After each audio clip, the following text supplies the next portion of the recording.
আজকের এই ক্লাসটা থেকে আমরা নিট আমরা জানি নিট একটা মডাল ভার্ব। এই নিট একই নিট কখনো মডাল ভার্ব হিসেবে কাজ করে, কখনো মেইন ভার্ব হিসেবে কাজ করে। তারপর হচ্ছে হ্যাভ নিয়ে একটা ঝামেলা আছে অথবা হ্যাজ নিয়ে একটা ঝামেলা আছে। এগুলো সমাধান করবো আজকের ক্লাসে। টেক কোশ্চেনের একটি গুরুত্বপূর্ণ ক্লাস নিয়ে হাজির হলাম। বেসিক্যালি আজকের এই ক্লাসটার মধ্যে আমরা টেক কোশ্চেন থেকে বিগত বোর্ড কোশ্চেনে আসা কিছু ব্যতিক্রমী প্রশ্ন সলভ করব। যেমন এখানে আমি 22টা প্রশ্ন দিয়েছি, যেগুলো আসলে পরীক্ষায় আসলে আমরা দ্বিধাদ্বন্দ্বে পড়ে যাই উত্তরটা কীভাবে করব। তো ক্লাসটা কাদের জন্য? ক্লাসটা হচ্ছে মেইনলি হচ্ছে তোমরা যারা 9 অথবা 10-এ আসো অথবা তোমরা এসএসসি পরীক্ষার্থী, তোমাদের জন্য এই ক্লাসটা খুবই হেল্পফুল হবে। পাশাপাশি হচ্ছে যারা জব প্রার্থী অথবা অ্যাডমিশন ক্যান্ডিডেট, আপনাদেরও কিন্তু আহ, এখান থেকে টেক কোশ্চেন থেকে প্রশ্ন আছে, তাই না? তো এখান থেকে আশা করি আপনারা যদি 22টা কোশ্চেন করেন, হ্যাঁ, টেক কোশ্চেনের বেসিক নিয়মগুলো যদি জানা থাকে এবং এই 22টা কোশ্চেন যদি আপনি সলভ করেন, তাহলে আপনার টেক কোশ্চেন থেকে উত্তর কোনোভাবেই ভুল হবে না ইনশাল্লাহ। তো চলুন ক্লাসটা করি। বেসিক্যালি আজকের এই ক্লাসটা থেকে আমরা নিট আমরা জানি নিট একটা মডাল ভার্ব। এই নিট একই নিট কখনো মডাল ভার্ব হিসেবে কাজ করে, কখনো মেইন ভার্ব হিসেবে কাজ করে। তারপর হচ্ছে হ্যাভ নিয়ে একটা ঝামেলা আছে অথবা হ্যাজ নিয়ে একটা ঝামেলা আছে। এগুলো সমাধান করবো আজকের ক্লাসে। প্রথম এক্সাম্পলটাতে আছে হু ফরগেটস দিস মেমোরিজ। কথা হচ্ছে আমি এখানে উত্তরটা কি লিখবো। এক কোশ্চেনের জন্য আমাদেরকে যে কথাটা মনে রাখতে হয়, টেক কোশ্চেন মানে হচ্ছে আমরা যখন উত্তর লিখবো, আনসার লিখতে আমাদের দুইটা জিনিস বাধ্যতামূলক লাগবে। একটা হচ্ছে আমাদের অক্সিলিয়ারি ভার্ব, একটা হচ্ছে অক্সিলিয়ারি ভার্ব, আর একটা হচ্ছে আমাদের প্রনাউন। তো এই দুইটা জিনিস ছাড়া আসলে আমরা টেক কোশ্চেন করতে পারবো না, ঠিক আছে? আবার ব্র্যাকেটে আমি আরেকটা গুরুত্বপূর্ণ তথ্য দিই, সেটা হচ্ছে টেক কোশ্চেনের সেন্টেন্সটা অর্থাৎ স্টেটমেন্টটা যদি অ্যাফার্মেটিভ থাকে, অ্যাফার্মেটিভ থাকলে আমাদেরকে উত্তরটা করতে হবে নেগেটিভে, তাই না? অথবা যদি স্টেটমেন্টটা নেগেটিভে থাকে, তাহলে আমাদেরকে উত্তরটা করতে হবে অ্যাফার্মেটিভ। তো এই জাস্ট তিনটা জিনিস, এই যে একটা হচ্ছে অক্সিলিয়ারি ভার্ব লাগবে, আর একটা হচ্ছে প্রনাউন লাগবে, আর অ্যাফার্মেটিভ থাকলে নেগেটিভ এবং নেগেটিভ থাকলে অ্যাফার্মেটিভ করতে হবে। এই বেসিক কথাগুলো আমাদের জানতেই হবে। তো খেয়াল করো, হু ফরগেটস দিস মেমোরিজ। প্রথমত দেখতে হবে আমার বাক্যের মধ্যে অক্সিলিয়ারি ভার্ব আছে কিনা। যেহেতু এখানে কোনো অক্সিলিয়ারি ভার্ব নাই, তাহলে অক্সিলিয়ারি ভার্ব না থাকলে আমরা জানি হচ্ছে ইকুয়েশন সলভ করার সময় ডু ডিড ডাজ আনতে হয়। কি আনতে হয়? Do did does. কারণ আমার অবশ্যই অক্সিলিয়ারি ভার্ব লাগবে। যেহেতু ডু ডিড ডাজ এর আনবো, ডু ডিড ডাজ আনার আগে আমাদেরকে মনে রাখতে হবে যে ডু ডিড ডাজ তো তিনটা অক্সিলিয়ারি ভার্ব, কখন কোনটা আনবো। প্রেজেন্ট টেন্স হইলে আনবো হচ্ছে ডু এবং ডাজ, পাস্ট টেন্স হইলে ডিড। সাবজেক্ট যদি সিঙ্গুলার হয় তাহলে ডাজ, সাবজেক্ট যদি প্লুরাল হয় আই হয় তাহলে হবে ডু। আর ডিড তো সকল সাবজেক্টের সাথেই বসে। হু ফরগেটস, এই যে এখানে ভার্বের সাথে এস আছে, ফরগেটস, এটা হচ্ছে একটা মেইন ভার্ব, তাই না? তো আমরা তো আসলে জানি মেইন ভার্বের সাথে এস কখন যোগ হয়, শুধুমাত্র প্রেজেন্ট ইনডিফিনিট টেন্সের সাথে, তাই না? তো আমরা ধরে নিলাম এটা হচ্ছে আমাদের এটা প্রেজেন্ট টেন্স। তাইলে আমরা অক্সিলিয়ারি ভার্ব যেহেতু নাই, অক্সিলিয়ারি ভার্ব তো আনতে হবে, তাহলে ডু এবং ডাজ আনতে হবে। এখন কথা হচ্ছে যেহেতু ভার্বের সাথে এস আছে, তাইলে কি আমি ডাজ আনবো? না, আসলে আমরা প্রনাউন অনুসারে অক্সিলিয়ারি ভার্ব ব্যবহার করতে হয়। তো এখানে হু এর জন্য আসলে আমরা কি নিব? তো হু এর জন্য এটার হু এর সাথে একটা কথা লুকায়িত আছে। হু বলতে এখানে বুঝাইছে কি? হু বলতে এখানে বুঝাইছে নোবডি। হু বলতে এখানে কি বুঝাইছে আসলে? নোবডি। অর্থাৎ নোবডি ফরগেটস দিস মেমোরিজ, অর্থাৎ কেউ এই মেমোরি গুলো ভুলে যায় না। তো আমরা আসলে পড়ছিলাম শব্দের শেষে যদি বডি অথবা ওয়ান থাকে, অথবা nobody, no one, somebody, someone, হ্যাঁ, এরকম থাকে, তাইলে আমরা প্রনাউন হচ্ছে দে। তো আমরা প্রনাউন দে নিলাম। তো দে নেওয়ার পরে আমরা তো অবশ্যই সামনে অক্সিলিয়ারি ভার্ব লিখতে হবে। তো অক্সিলিয়ারি ভার্ব যেহেতু এটা ফরগেটস আছে প্রেজেন্ট টেন্স, দে তো প্লুরাল, এখানে আমরা দে এর সাথে নিব হচ্ছে ডু। এখন কিন্তু আর নট যোগ করব না, কারণ হচ্ছে নোবডি নিজে একটা নেগেটিভ ওয়ার্ড। তো আমাদের উত্তরটা do they.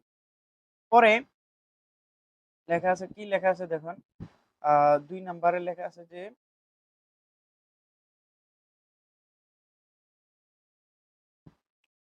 I need not go দেয়ার, মানে আমার সেখানে যাওয়ার প্রয়োজন নেই। কথা হচ্ছে এখানে নিডটা কি মডাল ভার্ব নাকি মেইন ভার্ব? এখানে নিডটা হচ্ছে একটা মডাল ভার্ব, কারণ এখানে এই যে গোটা হচ্ছে আসলে মেইন ভার্ব ছিল, গোটা হচ্ছে মেইন ভার্ব। এখানে 3 নাম্বার বাক্যটা দেখেন, you need to see a doctor. এই যে নিডের পরে একটা টু আছে, টু হচ্ছে একটা প্রিপোজিশন। তো নিডের পরে যদি টু চলে আসে তাহলে আসলে এখানে নিডটা হবে মেইন ভার্ব। আর এই নিডের পরে যদি কোনো প্রিপোজিশন না আসে, নট আসে, কোনো সমস্যা নাই। যদি মেইন ভার্ব আসে তাইলে আসলে এই নিডটা হচ্ছে একটা মডাল ভার্ব। তো মডাল ভার্ব কিন্তু আমরা সরাসরি বাক্যের আনসার নিতে পারি অক্সিলারি ভার্ব হিসেবে, তাই না? আর অ্যাফার্মেটিভ থাকলে নেগেটিভ, নেগেটিভ থাকলে অ্যাফার্মেটিভ। যেহেতু নট আছে, উত্তরটা হবে নিড আই, প্রণাম তো দিয়ে আই আছে, need I. You need to see a doctor. এই যে এখানে নিডের পরে টু আছে এবং সি আছে, তাই না? শুধু ভার্ব থাকলে হবে না, সামনে যদি টু থাকে তাহলে ধরে নিতে হবে এটা একটা মেইন ভার্ব। তাহলে ইউ নিড এটা সাবজেক্ট প্লাস ভার্বের প্রেজেন্ট ফর্ম, তাহলে একমাত্র সাবজেক্ট এবং প্লাস ভার্বের প্রেজেন্ট ফর্ম থাকে প্রেজেন্ট ইনডিফিনিট টেন্সে, তাই না? তো ইউ সেকেন্ড পারসনের কারণে ভার্বের সাথে আসলে এস অথবা ইয়েস নাই। তাহলে ইউর সাথে আসলে যেহেতু আমাদের অক্সিলারি ভার্ব নাই, অক্সিলারি ভার্ব তো আনতে হবে, তাহলে ডু ডিডটা জানবো। তো ইউর সাথে আসলে প্রেজেন্ট টেন্স হইলে আমরা ডু আনি, তাই না? আর নট যেহেতু নাই, নট লাগিয়ে দিব। তাহলে don't, don't you, don't you. আমরা কিন্তু ভুলও এখানে কি নিতে পারবো না, নিড নিতে পারবো না, কারণ এখানে নিডটা আসলে মেইন ভার্ব হয়ে গেছে। But one need not to ওরি অ্যাবাউট দ্য এক্সাম হল সিচুয়েশন। কথা হচ্ছে এখানে but one need not to ওরি, এই যে ওয়ানটা হচ্ছে আমাদের সাবজেক্ট, নিড হচ্ছে আমার মডেল ভার্ব, কারণ নটের পরে ওরিটা হচ্ছে আমার মেইন ভার্ব। তাহলে নট প্লাস ভার্ব যদি থাকে বুঝবো হচ্ছে আগের নিডটা হচ্ছে একটা মডেল ভার্ব, তাহলে আমরা এখানে অলরেডি এখানে নিড নিতে পারবো, নিড। আবার কথা হচ্ছে এখানে তো নট আছে, তাহলে নট যোগ করা যাবে না। তো এখন প্রনাউনটা কি নিব? মনে রাখতে হবে ওয়ানের পরে যদি সরাসরি কোনো ভার্ব থাকে, অর্থাৎ মডেল ভার্ব থাকে, তাহলে আমরা কিন্তু প্রনাউন হিসেবে ওয়ান ব্যবহার করতে পারি, অথবা আমরা এটার পরিবর্তে ব্যবহার করবো হচ্ছে দি। আমরা এখানে ওয়ান নিলেও হবে অথবা দে নিলেও উত্তর হবে। তো আশা করি নিড নিয়ে যত ঝামেলা, আহ, এই ঝামেলাটার অবসান হয়েছে। পরবর্তীতে 5 number, I have little water, মানে আমার কাছে পানি নাই বললেই চলে। মনে রাখতে হবে little, few, seldom, scarcely, rarely, barely, তারপর হচ্ছে নাথিং, নোবডি, নো ওয়ান, হ্যাঁ, নট, নো, এগুলো হচ্ছে নেগেটিভ ওয়ার্ড, তাহলে নট যোগ করা যাবে না। তো এখানে এই যে হ্যাভ, হ্যাভটা আসলে কি, আমরা তো জানি am is are was were, have, has, had, এগুলো হচ্ছে অক্সিলারি ভার্ব। কিন্তু এই বাক্যের মধ্যে কি আসলে অক্সিলারি ভার্ব? না, এই বাক্যের মধ্যে আসলে আমার এটা অক্সিলারি ভার্ব না। এই বাক্যের মধ্যে এই হ্যাভটা হচ্ছে আমার মেইন ভার্ব, কারণ এখানে হ্যাভ এর পরে কোনো অক্সিলারি ভার্ব নাই, মেইন ভার্ব নাই। তো আসলে এই হ্যাভটা আমার মেইন ভার্ব হয়ে গেছে, কারণ কখনোই একটা সেন্টেন্স মেইন ভার্ব ছাড়া বাক্য গঠন করতে পারে না। তো এখন উত্তরটা আসলে আমি কি নিব? গ্রামার আমাদেরকে বলছে এখানে আইসা হ্যাভ, হ্যাভ অথবা হ্যাজ যদি আমাদের সেন্টেন্সের মেইন ভার্ব হয়, তাহলে আমরা এখানে দুইটা অপশন পাবো। একটা হচ্ছে আমরা হ্যাভ নিতে পারবো, ঠিক আছে? একটা কি নিতে পারবো? হ্যাভ নিতে পারবো। তাহলে হ্যাভ আই, হ্যাভ আই, অথবা গ্রামার বলছে আমাদেরকে যেহেতু হ্যাভটা এখানে মেইন ভার্ব হিসেবে ব্যবহার হয়েছে, তাহলে আমরা এখানে ডু ডিডটা জানতে পারবো। তো আই হ্যাভ, আমার আছে, এটা প্রেজেন্ট টেন্স, তাই না? তাহলে আই এর সাথে ডু বসে, তাহলে আমরা এখানে আসলে কি নিতে পারবো? Do I, do I. তাহলে নট আসে না কেন? কারণ নেগেটিভ আছে। বুঝলাম এখানে হ্যাভ এজ যদি মেইন ভার্ব হয়ে যায় তাহলে আমরা স্বাধীনতা পাবো, হ্যাভ এজ আইনেও এনেও উত্তর করতে পারবো, অথবা ডু ডিড ডাজ এনেও উত্তর করতে পারবো। তারপরে এখানে 6 নাম্বার খুবই গুরুত্বপূর্ণ। আমরা জানি বাক্যের মধ্যে যদি একাধিক প্রনাউন থাকে তাহলে 2, 3, 1 অনুসারে বসে, অর্থাৎ সেকেন্ড পারসন, থার্ড পারসন, তারপর হচ্ছে ফার্স্ট পারসন। তো you, he, and I did the work. এখানে প্রথমত ডিড আছে, তো আমরা এখানে ডিড নিব, নট নাই তাহলে নট লাগাবো, তাহলে ডিডেন্ট। ডিডেন্ট নট কিন্তু সবসময় এভাবে সংক্ষেপে দেখতে হয়, ডিডেন্ট। এবার প্রনাউন নিতে হবে। প্রনাউন কি নিব? এখানে যদি মনে রাখতে হবে যদি আই থাকে, আচ্ছা তুমি, সে এবং আমি, তো আমি যদি থাকি তাইলে আমাকে অন্তর্ভুক্ত করতে চাইলে আমি কি দে বললে কি দের মধ্যে কি আমি থাকবো? দে অর্থ তো তারা, তো তারার মধ্যে তো আমি নাই, তাই না? তাইলে দে নিতে পারবো না। অনেকে মনে করবো যে একটা দুইটা তিনটা সাবজেক্ট তাইলে আমরা দে নিই, না দে নেওয়া যাবে না। কারণ হচ্ছে আমি যদি থাকি, আই যদি থাকি, তাহলে অবশ্যই উই বলতে হবে, তাই না? উই বললে আমরার মধ্যে ইউ আছে, হি আছে, সবকিছু চলে আসে, তাই না? তাহলে আমরা আসলে এখানে আই থাকার কারণে আমরা এখানে নিব হচ্ছে উই, অ্যান্ড উই। আর প্রসঙ্গত এখানে যদি আই না থাকতো তাহলে আমরা কিন্তু দে নিতে পারতাম। To read good books is a choice. এখানে টু রিড গুড বুকস এটা হচ্ছে আমাদের একটা সাবজেক্ট, ঠিক আছে? কারণ এই যে ইজটা হচ্ছে আমাদের ভার্ব, ভার্বের আগে তো সাবজেক্টের অবস্থান, এবং এই টু রিড বুকস এটা হচ্ছে আমাদের একটা ফ্রেজ, এটা একটা কি ফ্রেজ। আরো বলতে গেলে এটা হচ্ছে আমাদের ইনফিনিটিভ ফ্রেজ, ইনফিনিটিভ ফ্রেজ। তো গ্রামার আমাদেরকে বলছে আমাদের সাবজেক্ট যদি কোনোভাবে সাবজেক্ট যদি কোনোভাবে ফ্রেজ হয়ে যায়, এটা নাউন ফ্রেজ হোক যাই হোক, ইনফিনিটিভ ফ্রেজ হইছে, এক কথায় যদি ট্যাকুশন স্টেটমেন্টের সাবজেক্টে যদি ফ্রেজ হয় তাহলে আমাদেরকে প্রনাউন নিতে হবে ইট। কি নিতে হবে? ইট। আর এখানে তো ইজ আছে, নট নাই নট লাগিয়ে দিব, তাহলে উত্তরটা কি হবে? Is and, is and it. সব সময় আমাদের যদি সাবজেক্ট যদি ফ্রেজ হয় আমাদের এই ফ্রেজের জন্য প্রনাউন নিতে হবে ইট। ৮ নাম্বার এখানে কি বলছে যে what you need most to be happy is contentment. এই যে দেখেন এখানে ইজটা হচ্ছে একটা ভার্ব, তাই না? তো ভার্বের আগে এই যে এতটুকু অংশ what you need most to be happy, এটা হচ্ছে আমাদের সাবজেক্ট, এবং এই লম্বা একটা অংশ যদি সাবজেক্ট হয় মনে রাখতে হবে এটা হচ্ছে আমাদের একটা ফ্রেজ। আর ফ্রেজের জন্য আমরা প্রনাউন কি নেই? সবসময় ইট নেই। তাইলে এখানে ইজ আছে আবারও, তাহলে উত্তরটা নট যেহেতু নাই, is and, is and it. তারপরে দ্য আনফেড, দ্য আনফেড। আচ্ছা এখানে এই আনফেড, আনফেড মানে কি?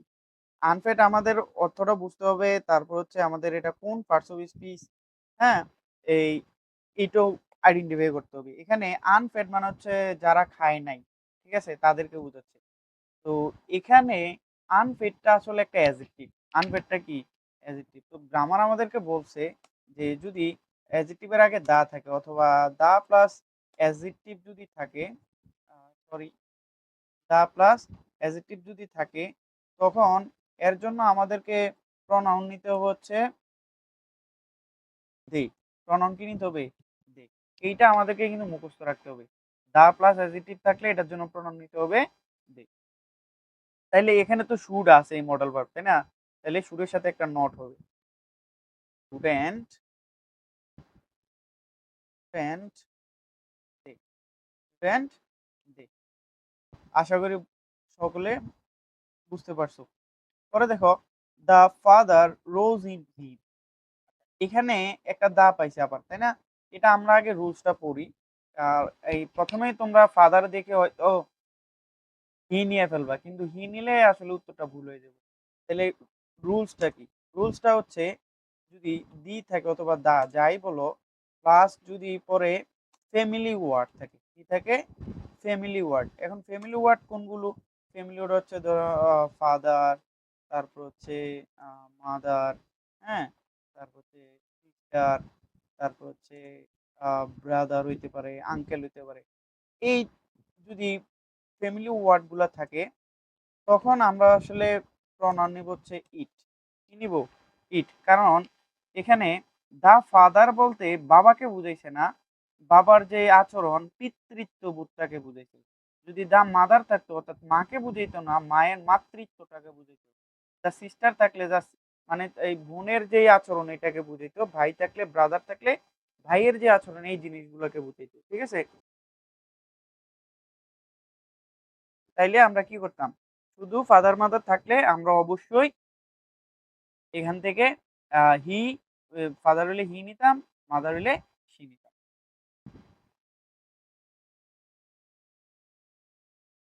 তো এখানে যেহেতু দা ফাদার আছে, প্রনাউন প্রধানত আমরা ইট নিব, এটা আমরা এখনই জানলাম। আর রাইজ, রোজ, রাইজেন, এখানে যেহেতু রোজ আছে ভার্বের ফার্স্ট ফর্ম, তাহলে আমরা অক্সিলারি ভার্ব মানে হচ্ছে ডিড। নট যেহেতু নাই, নট, ডিডেন্ট, তারপরে ইট, ডিডেন্ট ইট।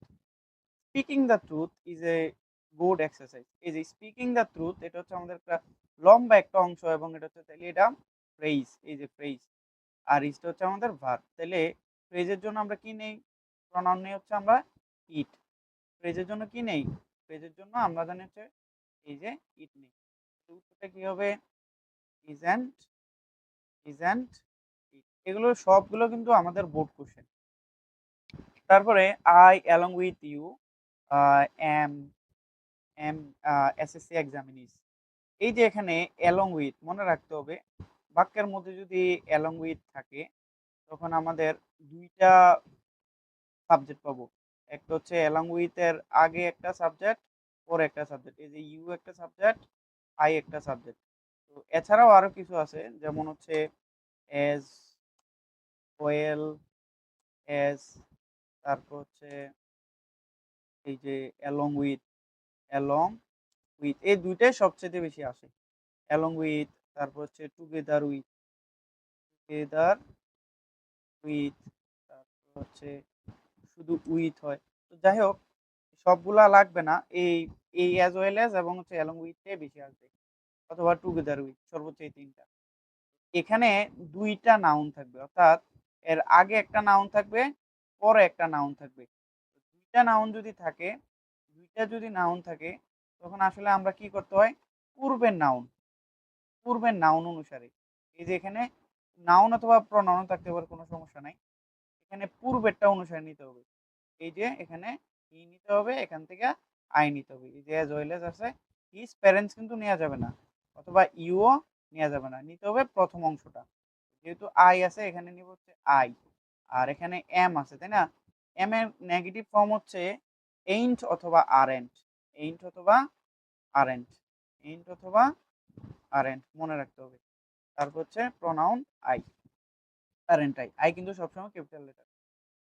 তারপরে এখানে কি হবে, যেহেতু এখানে ভিজিটেড আছে পারবে ফার্স্ট ফর্ম, তাহলে আমরা ডিড আনবো, তাহলে ডিডেন্ট, ডিডেন্ট,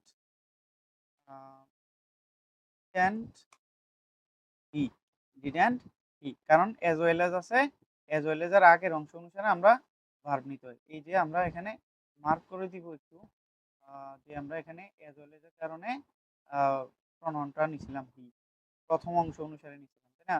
তো এই রুলস গুলো আসলে আমাদের খুবই গুরুত্বপূর্ণ, প্রত্যেকটা চাকরি পরীক্ষাও কিন্তু আমাদের এগুলো রাইট ফর্ম ভার্বও কিন্তু এগুলো লাগে। তারপরে 14 number, we know that time is very valuable. আবারও দেখেন, এখানে ইজ হচ্ছে একটা ভার্ব, তাই না? এই যে এখান থেকে এতটুক পর্যন্ত হচ্ছে আমাদের একটা ফ্রেজ, এতটুক পর্যন্ত একটা কি ফ্রেজ। তো ফ্রেজ যদি বাক্যের সাবজেক্ট হয়, তাহলে আমরা প্রনাউন ইট নেই। এটা আবারও লিখলাম আমরা হচ্ছে isn't, isn't it, isn't it. But most of us can hardly do the job. এই যে হার্ডলি হচ্ছে একটা নেগেটিভ ওয়ার্ড, ঠিক আছে? স্কার্সলি, রিয়ারলি, বেয়ারলি, হার্ডলি, এগুলো নেগেটিভ ওয়ার্ড, তাহলে নট যোগ করা যাবে না। মডেল ভার্ব তো আছেই, ক্যান। কথা হচ্ছে প্রনাউনটা কি নিব, মনে রাখতে হবে, যদি সাবজেক্ট অবস্থানে অফ থাকে, অফের পরে তিনটা জিনিস থাকতে পারে। একটা হচ্ছে অফের পরে যদি আস থাকে, তখন প্রনাউন নিব হচ্ছে উই। হ্যাঁ, এগুলো নোট করে নিতে হবে। অফের পরে যদি ইউ থাকে প্রনাউন, তাইলে প্রনাউন নিতে হবে ইউ। অফের পরে যদি দেম থাকে, তাইলে নিতে হবে দে। যেহেতু এখানে আস আছে, তাইলে এখন নিব হচ্ছে উই, ক্যান উই। আচ্ছা, ঠিক হবে, ক্যান উই। পরে বাট ইজ এ কনজাংশন, খুবই গুরুত্বপূর্ণ এবং এগুলো পরীক্ষায় আসে। আমরা পড়ছিলাম পার্টস অফ স্পিচ হচ্ছে 8 প্রকার, তাই না? পার্টস অফ স্পিচ 8 প্রকারের মধ্যে আইসা আমরা পড়ছিলাম কনজাংশন একটা জিনিস, ঠিক আছে? তো এখানে বলতেছে যে বাট ইজ এ কনজাংশন, পরিচয়টা দিয়ে দিছে ও। তো মনে রাখতে হবে পার্টস অফ স্পিচ ৮ প্রকার, ঠিক আছে?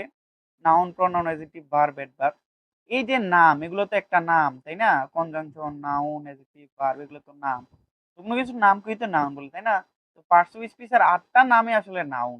তো এখানে আবার সহজ করে বলতে গেলে যদি ইনভার্টেড কমার ভিতরে এরকম প্রনাউন অথবা কনজাংশন যদি দেয়া থাকে, এগুলোর জন্য আসলে আমরা নিতে হবে ইট। এগুলো কিন্তু প্রনাউন নেওয়া যাবে না, প্রনাউন ধরা যাবে না।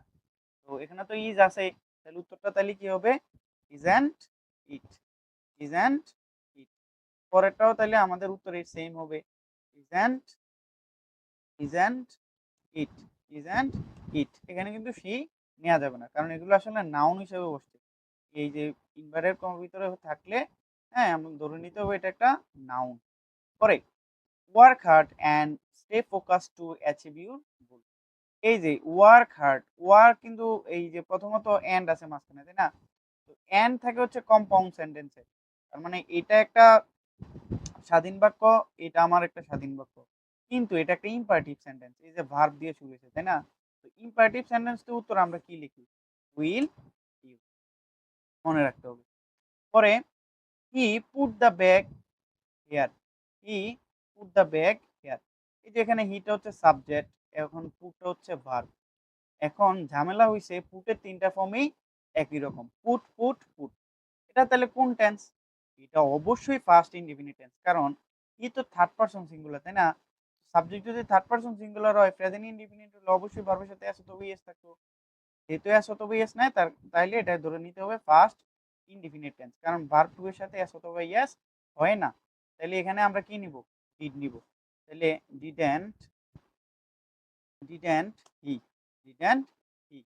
তারপরে হি হ্যাজ টু টেক, এই যে এখানে একটু আগে আমরা পাইছিলাম যে হ্যাভ হচ্ছে মেইন ভার্ব, তখন আমরা হ্যাভও নিছি অথবা ডু নিছি। আবার এখানে পাইলাম হচ্ছে he has to take, to থাকার কারণে আসলে এটার এখন আমার হ্যাজটা অক্সিলারি ভার্ব নাই। টু থাকার কারণে এখন হ্যাজটা আমার মেইন ভার্ব হয়ে গেছে। তো আমরা বলছি এখানে আমরা হ্যাজ নিলেও হবে অথবা ডু ডিড ডাজও আনতে পারবো। তাহলে হ্যাজেন্ট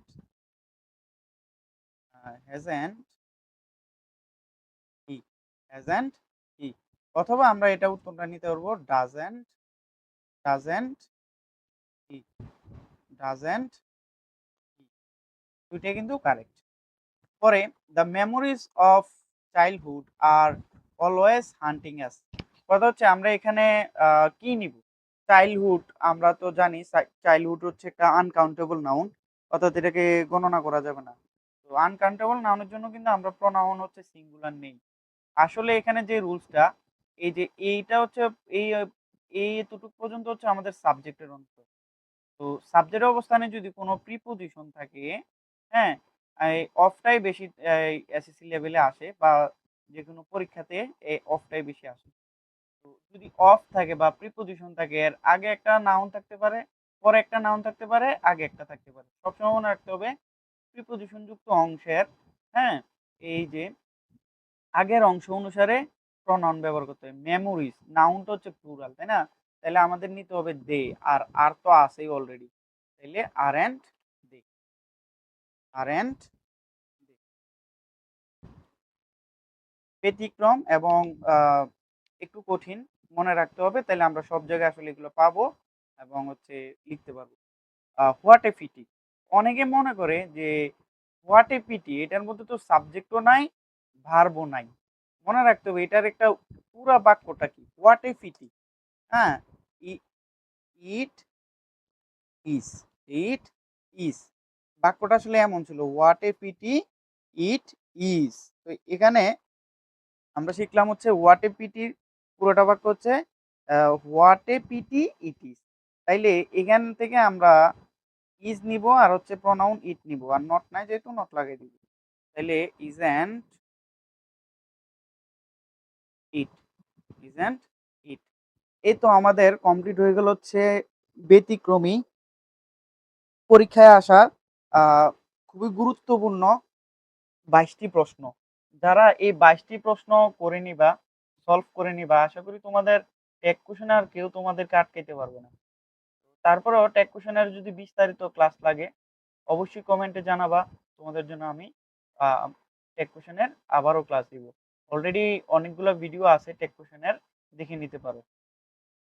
তো আশা করি আজকে ভিডিওটি সকলে এনজয় করেছো। যদি ভালো লাগে থাকে অবশ্যই আমার চ্যানেলের সাথে কানেক্টেড হয়ে যাবা আর ভিডিওটি শেয়ার করবা। সকলে সুস্থ থাকো, ভালো থাকো। আসসালামু আলাইকুম।